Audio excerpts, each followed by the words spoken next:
Bismillahirrahmanirrahim. Assalamualaikum warahmatullahi wabarakatuh.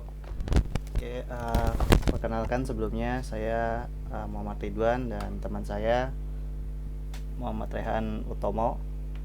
Kali ini akan mempresentasikan tugas dari uh, APSI ya.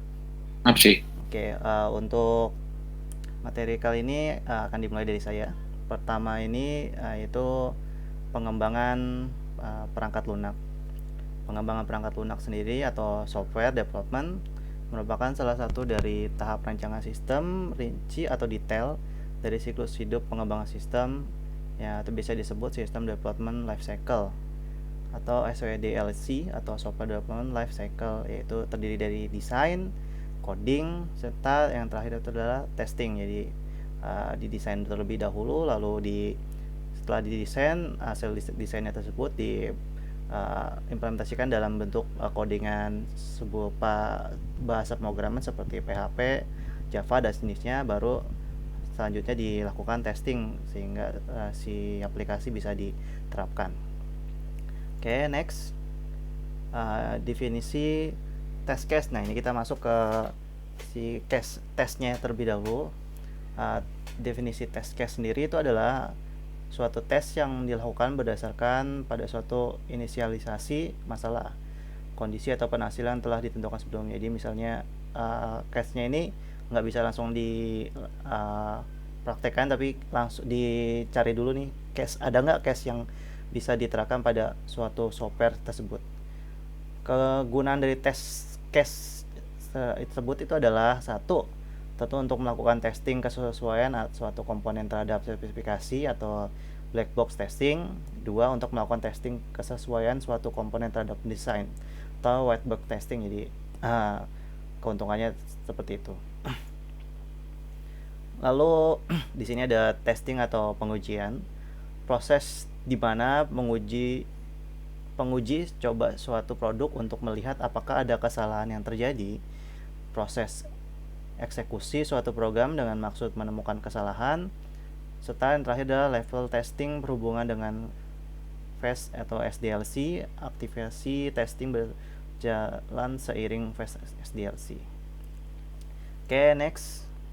Pengujian perangkat lunak. Oke, di sini masuk ke pengujian perangkat lunak, di mana elemen kritis dari jaminan kualitas perangkat lunak dan mempresentasikan kajian pokok dan spesifikasi desain dan pengkodean.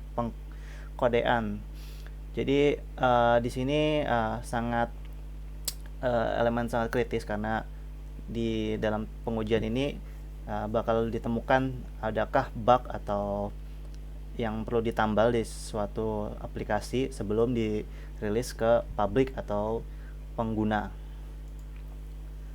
Nah, di sini adalah beberapa proses testing. Yang pertama, tentu saja ada unit testing, lalu ini ada komponen testing ya, terus integration testing dan user testing. Jadi kalau komponen testing itu terdiri dari ada model testing, lalu masuk ke unit testing, terus juga ada masuk ke sub testing dan sistem testing. Kalau misalnya belum oke, dia balik lagi ke sub testing. Kalau sudah oke, masuk ke exception testing. Ini bagian ke user testing. Ini kan ada beberapa sub menu dari testing, ada unit testing, model testing, sub testing, sistem testing, dan acceptance testing. Dan ini ada beberapa penjelasan terkait dari sub menu proses testing tersebut.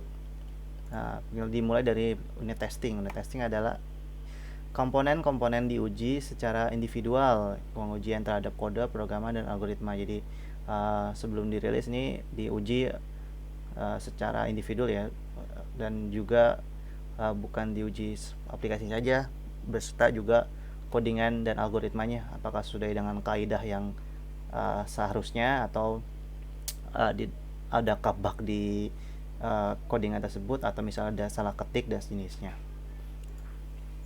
Lanjut ke modeling testing.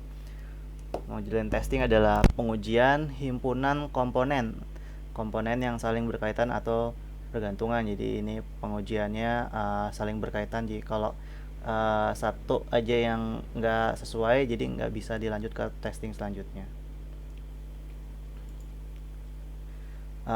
Selanjutnya adalah subsystem testing ya. Di sini adalah pengujian model yang diintegrasikan ke dalam satu subsistem. Fokus ada pada pengujian antarmuka. Jadi ini lebih ke ya user interface si penggunanya, apakah sudah sesuai. Misalnya kalau mobile apps, kalau misalnya di landscape, apakah dia akan menjadi tampilan landscape. Kalau misalnya diubah-ubah posisi HP-nya, apakah dia sesuai, atau misalnya fontnya itu sesuai, UI-nya enak di mata, terus pengguna nggak kebingungan ketika melihat UI-nya. Sistem testing, pengujian terhadap integrasi subsistem, yaitu keterhubungan antara subsistem, pengujian sistem secara keseluruhan, pengujian terhadap adanya bagian yang urgent. Jadi ini pengujian integrasi subsistem ya.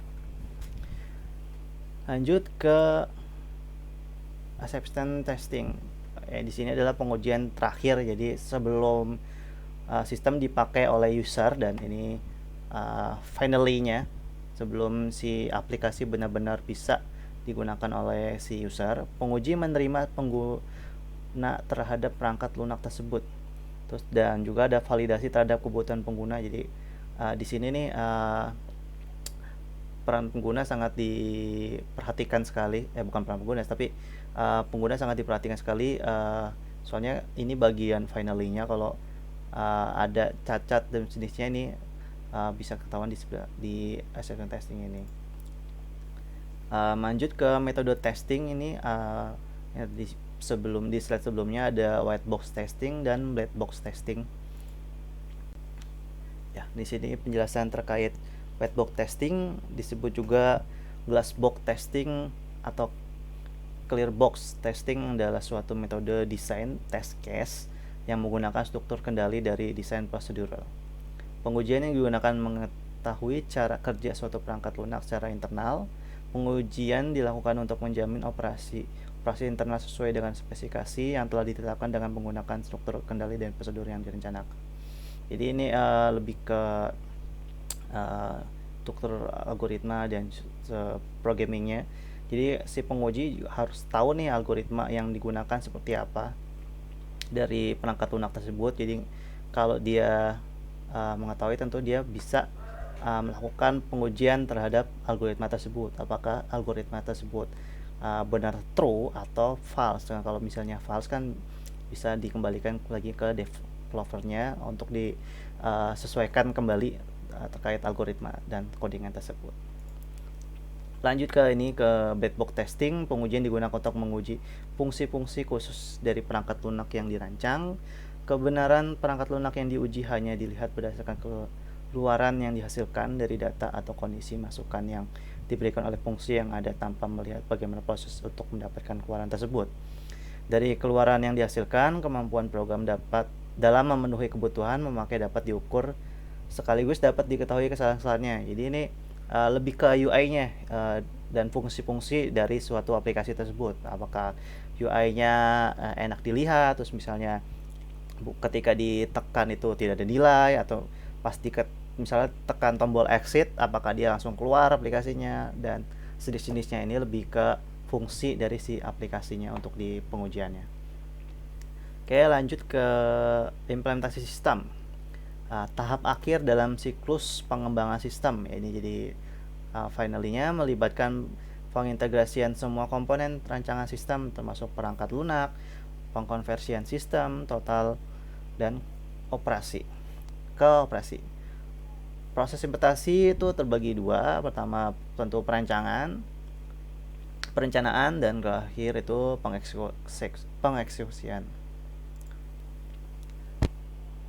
Masuk ke tim implementasi, profesional sistem yang merancang sistem, terus terdiri dari para manajer dan beberapa staff, ya, termasuk perwakilan dari vendor, pemakai primer, pengkode, ya ini maksudnya ke developernya, juga teknisi. Ini mungkin berkaitan terkait infrastrukturnya seperti jaringan, atau infrastruktur seperti hardware kayak PC servernya untuk menyediakannya. Lanjut ke implementasi sistem instalasi.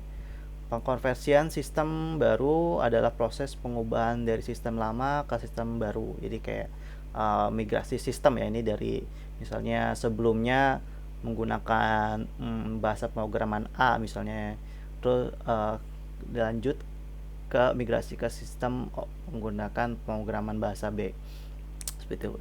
Instalasi dijalankan setelah dilakukan pengembangan aplikasi dan diuji coba, maka sistem akan dioperasikan. Jadi nggak bisa langsung dimigrasikan dari misalnya si production pakai pemrograman A terus mau dimigrasi ke pemrograman B, nggak bisa langsung dimigrasikan. Tentu ada proses yang namanya pengujian terlebih dahulu di server developer.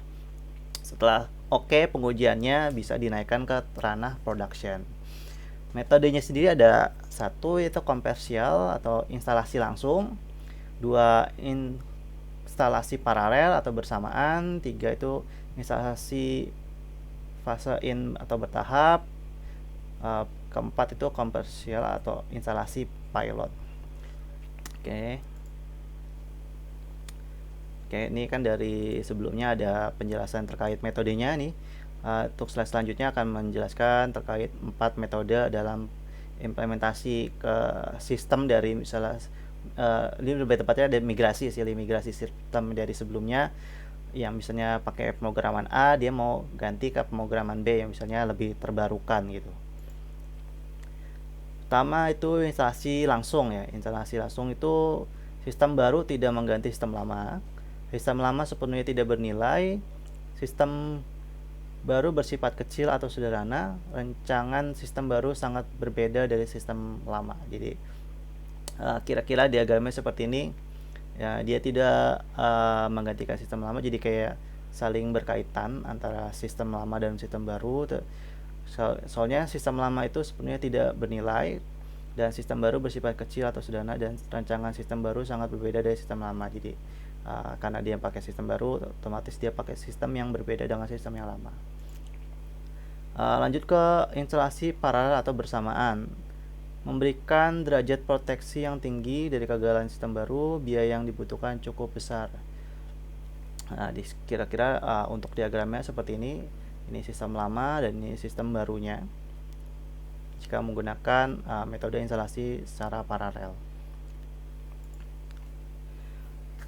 Konversi instalasi atau fase in atau bertahap ya. Ini sistem baru diimplementasikan beberapa kali sedikit demi sedikit untuk menggantikan sistem yang lama. Jadi ini setelah namanya kayak paralel, si sistem lama tetap masih berjalan, cuman bertahap sistem baru mulai di-up-kan ke production.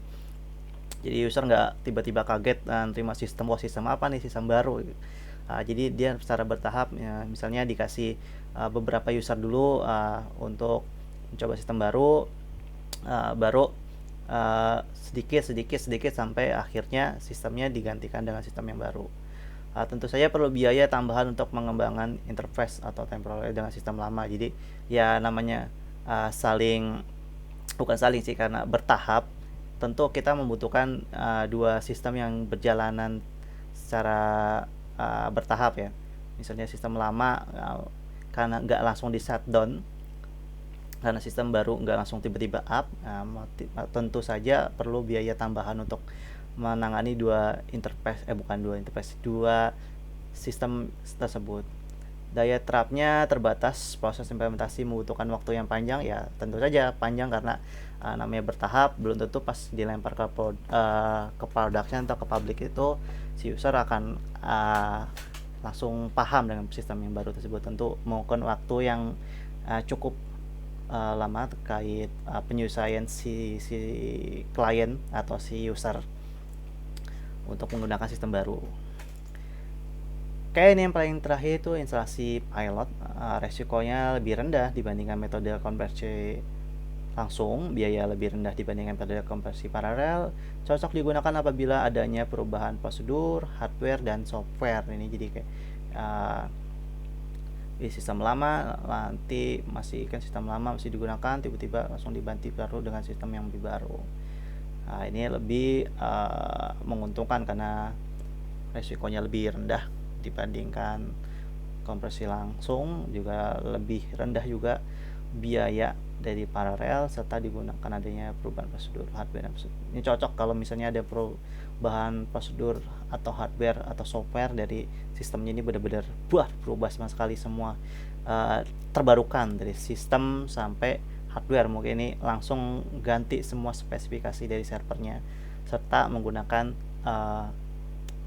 aplikasi atau bahasa pemrograman, misalnya kalau itu sistem menggunakan sistem yang baru semua. Oke, lanjut ke implementasi sistem dokumentasi. Nah, di sini adalah dokumentasi adalah materi tertulis, video, audio yang menjabarkan cara beroperasinya sebuah sistem, termasuk pokok bahasa yang harus dikuasai oleh pemakai. Tujuan dokumentasi ya tentu untuk pelatihan, penginstruksian, pengkomunikasian, penetapan standar kinerja, pemeliharaan sistem, dan referensi histori ya. Karena sebuah sistem yang baik itu disokong oleh sebuah dokumentasi yang baik pula. Kita nggak bisa bilang sistem itu baik kalau dokumentasinya itu nggak baik. Dan ambil contoh misalnya sistemnya udah oke banget, cuman kalau usernya tidak bisa menggunakan, ya apa mau dikata, si aplikasi nggak bisa sempurna untuk dijalankan. Cuman kalau misal dokumentasinya disokong dengan penulisan yang baik, terus si user langsung paham, itu tentu akan menjadi nilai tambah dari si aplikasi baru tersebut. Nah, ini termasuk implementasi sistem dokumentasi. Ada 4 area utama dokumentasi. Pertama itu dokumentasi pemakaian user, kedua dokumentasi sistem, ketiga itu dokumentasi perangkat lunak, dan terakhir itu dokumentasi operasi. Ya, di slide selanjutnya nanti akan dijelaskan nih terkait 4 area utama tersebut. Dokumentasi user yaitu mendeskripsikan bagaimana cara berinteraksi dan memelihara sistem. Digunakan oleh end user dan operator sistem, mengklasifikasikan pemakai, merancang dokumentasi online untuk pemakai seperti tutorial, manual referensi online, dan shortcut. Ini lebih ditujukan kepada end user ya, atau pengguna sehari-hari, dan operator sistem karena dia yang sering mengoperasikan sistemnya, serta pemakainya dirancang dokumentasinya itu berupa dokumentasi online untuk pemakaian seperti tutorial, manual referensi online, dan shortcut.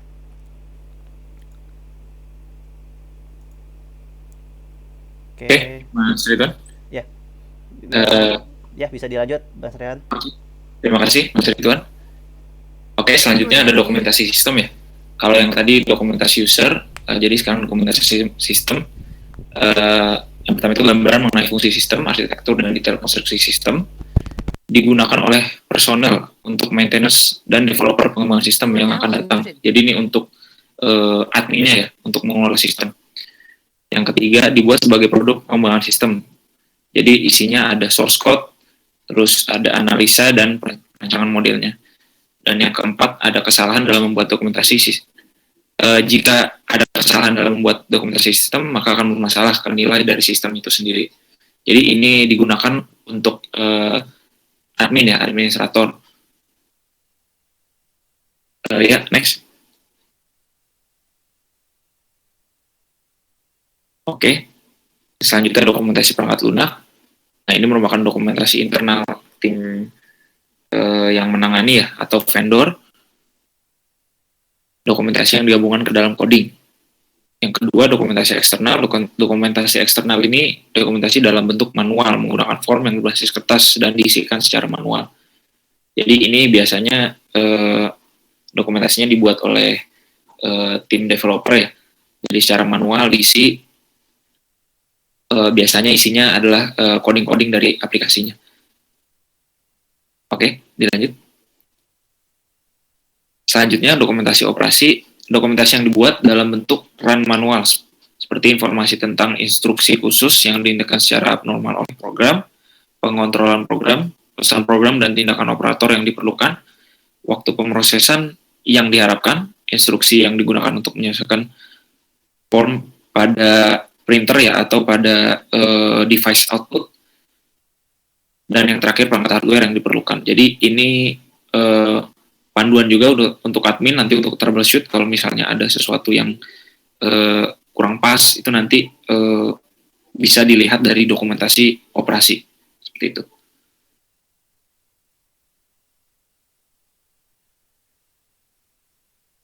Nah, setelah implementasi selesai itu ada tahapan evaluasi sistem baru ya.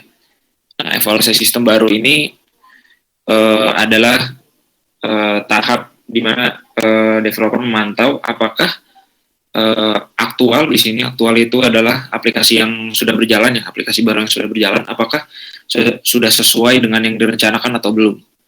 Jika ada sesuatu hal yang belum sesuai dengan yang di planning, itu maka nanti akan ada evaluasi lagi ke depannya. Jadi nanti akan di maintenance lagi aplikasinya supaya sempurna dan sesuai dengan yang direncanakan. Seperti itu. Oke, lanjut. Oke, nah ini maintenance system ya. Ini dilakukan pasca implementasi sistem selesai.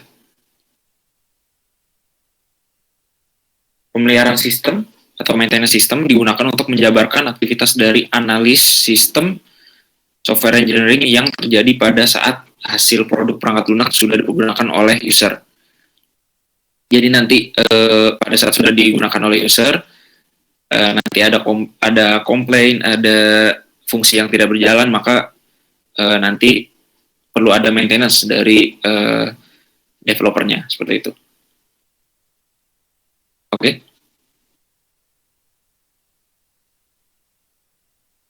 Nah, seperti yang tadi sudah saya sampaikan ya, pemeliharaan sistem itu jadi begitu sih sistem baru udah operasional dan udah dipakai sama user ya.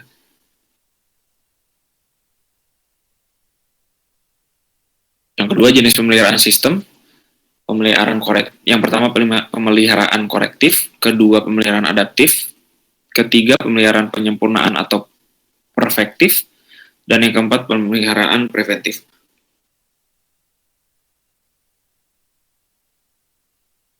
Alasan pemeliharaan sistem. Yang pertama, adanya kesalahan yang dulunya mungkin belum terdeteksi, sehingga perlu perbaikan pada kesalahan-kesalahan pada sistem tersebut.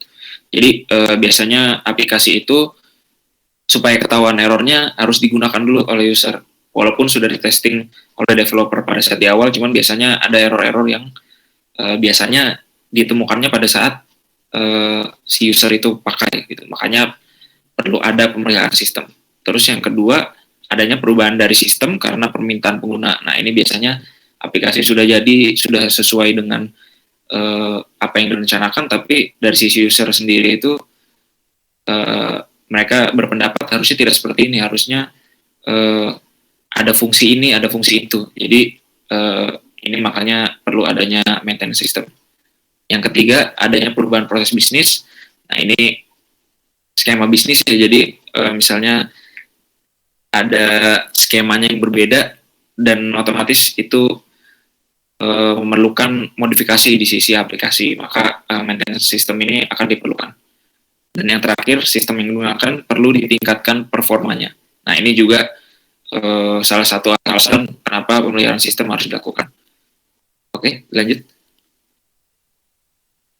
Pemeliharaan korektif. Pemeliharaan korektif adalah pemeliharaan perangkat lunak dengan melakukan perbaikan kesalahan yang terjadi pada perangkat lunak. Bagian dari pemeliharaan sistem yang nilainya tidak terlalu tinggi serta lebih memberatkan dikarenakan pemeriksaan korektif ini mengkoreksi kesalahan yang telah ditemukan pada saat sistem berjalan. Bisanya pemeliharaan ini melingkupi kondisi penting bahaya yang memerlukan penanganan secepatnya. Dilakukan untuk memperbaiki dan meningkatkan kondisi fasilitas peralatan sehingga mencapai standar yang dapat diterima. Jadi korektif ini biasanya ya tadi yang seperti saya bilang bahwa jika ada suatu yang janggal atau ada yang fungsinya tidak bekerja dengan baik, maka perlu ada pemeliharaan korektif, yaitu pemeliharaan yang berfungsi untuk memperbaiki sistem tersebut. Tentunya pemeliharaan adaptif, pemeliharaan perangkat lunak dengan melakukan penyesuaian fungsi-fungsi yang ada pada perangkat lunak sehingga memudahkan user. Cara penyesuaian diri sistem karena perubahan dalam lingkungan data, pemrosesan, serta untuk memenuhi persyaratan pemakai baru. Misalnya, sebuah undang-undang perpajakan yang baru mungkin memerlukan suatu perubahan dalam perhitungan pembayarannya. Nah, kalau pemeliharaan adaptif ini biasanya digunakan misalnya dari sisi user ada kebutuhan lain, jadi mereka ada kebutuhan baru yang mengharuskan itu ada di aplikasi. Maka itu kita perlu tambahkan fitur tersebut ke aplikasi tersebut. Itu namanya pemeliharaan adaptif. Seperti itu. Oke, bisa dilanjut.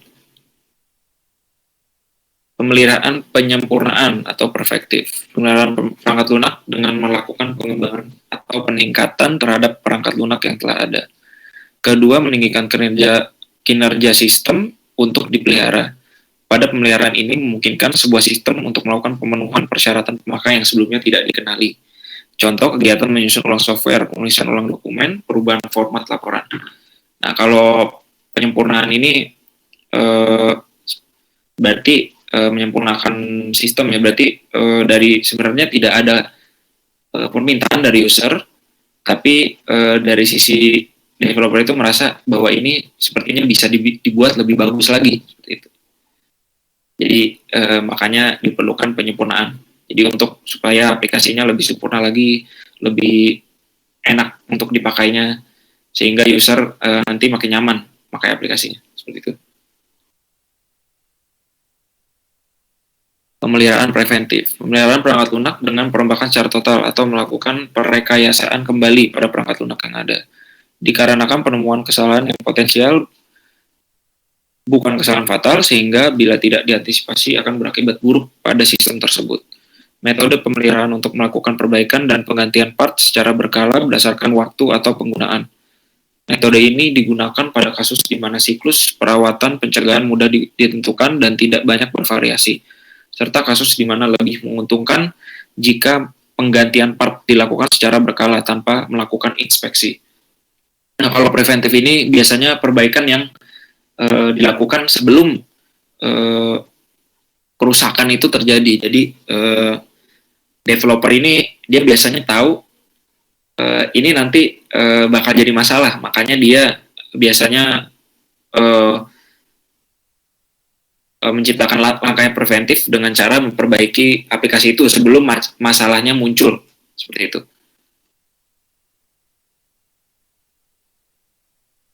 Nah, ini selanjutnya siklus hidup pemeliharaan sistem. Yang pertama, memahami permintaan pemeliharaan. Yang kedua, mentransformasi permintaan pemeliharaan menjadi pengubahan. Kedua, menspesifikasi perubahan, mengembangkan perubahan, menguji perubahan, melatih pengguna, dan melakukan tes penerimaan, pengkonversian dan meluncurkan operasi, mengupdate dokumen, melakukan pemeriksaan pasca implementasi. Jadi intinya sebenarnya siklus hidup pemeliharaan sistem ini sama seperti pengembangan sistem. Jadi yang pertama apa yang dimau aplikasi seperti apa aplikasi nanti setelah di maintenance tuh maunya aplikasinya jadi seperti apa.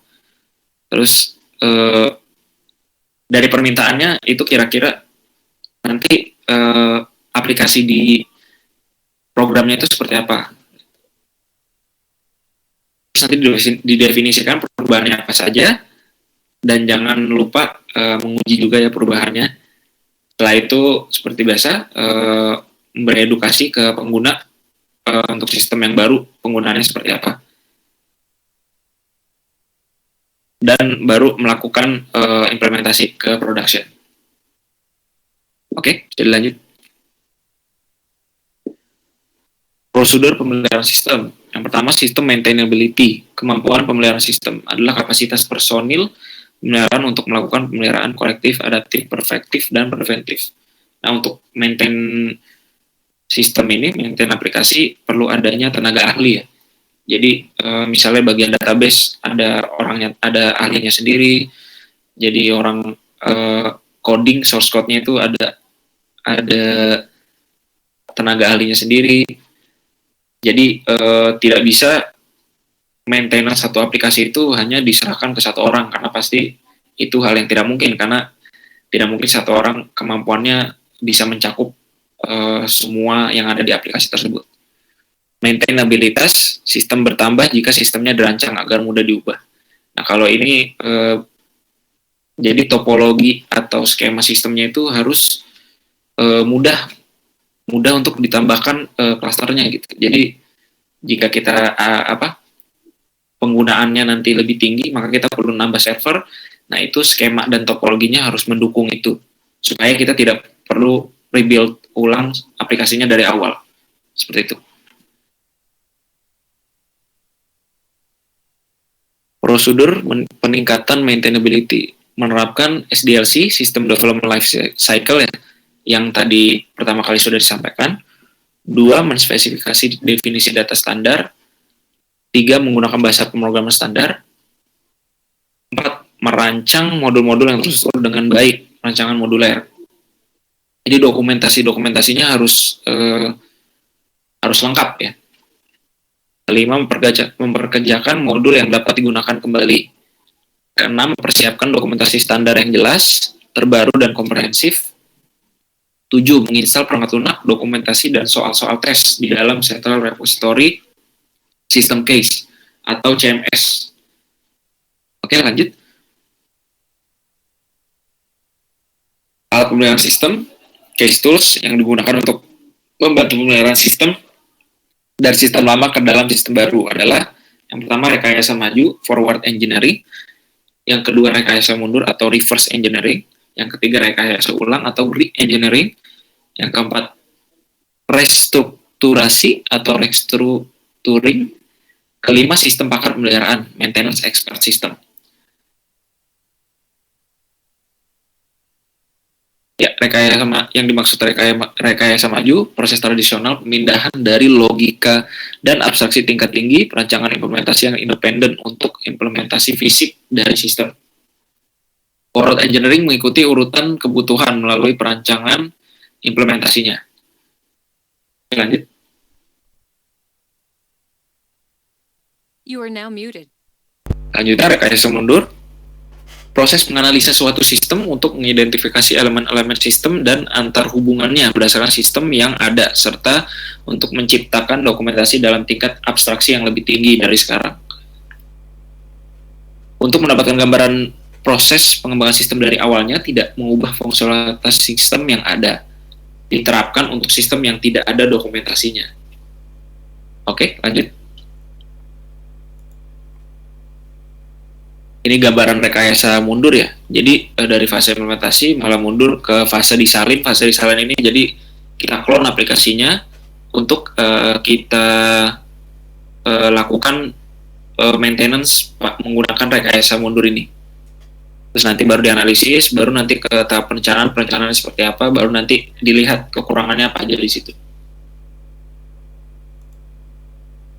Rekayasa ulang, analisis yang bersifat menyeluruh dan lengkap dari proses bisnis dan sistem informasi guna mencapai peningkatan kinerja secara dramatis. Rekayasa ulang merupakan proses revolusioner yang berupaya melonggarkan praktek-praktek tradisional yang terlalu kaku. Rancang ulang lengkap suatu sistem dengan tujuan mengubah fungsionalitasnya berdasarkan sistem yang ada. Jadi ini rekayasa ulang ini menyusun sistem yang udah ada supaya lebih dinamis ya, supaya user lebih mudah makanya.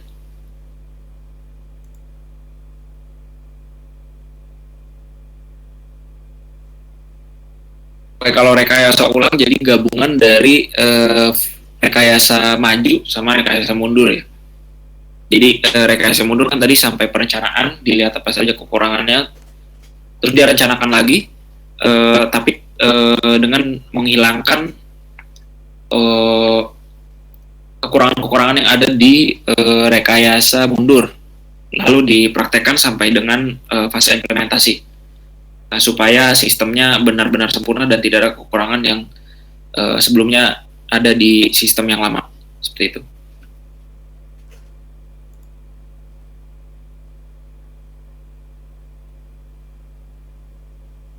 restrukturisasi transformasi suatu sistem menjadi sistem baru bentuk lain tanpa mengubah fungsionalitasnya.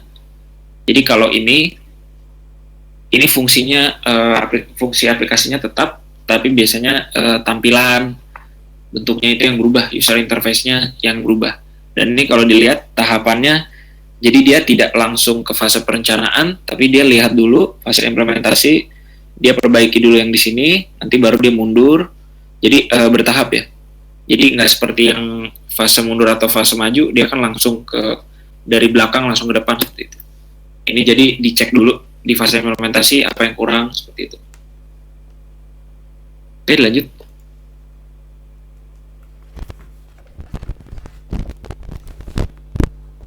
Oke, saya kembalikan ke Mas Ridwan. Ya, terima kasih Mas Rehan atas penjabarannya. Oke, mungkin cukup sampai di sini untuk penjelasan kami terkait implementasi sistem.